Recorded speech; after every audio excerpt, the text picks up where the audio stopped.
For decades, Hollywood struggled to bring He-Man to the big screen without making him look ridiculous. Surprisingly, Masters of the Universe gets closer than anyone expected.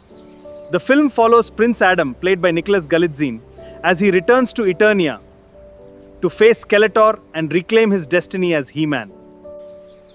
It doesn't completely reinvent the franchise, but it embraces the colorful, over-the-top spirit of the original instead of being embarrassed by it.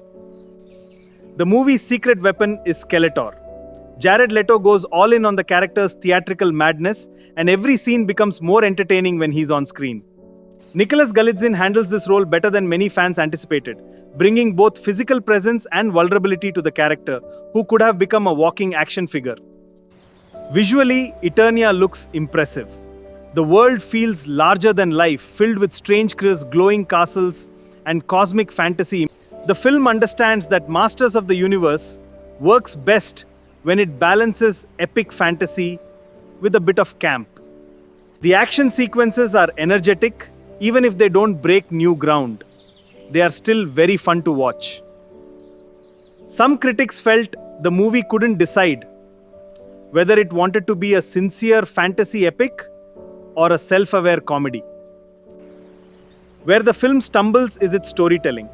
At over 2 hours, the plot can feel bloated, and the humor sometimes undercuts moments that should have been emotional or dramatic. Here is what works for the new Masters of the Universe. Nicholas Galitzine makes for a truly convincing He-Man, and Jared Leto's Skeletor is entertainingly over the top. Here is what works for the new Masters and visuals.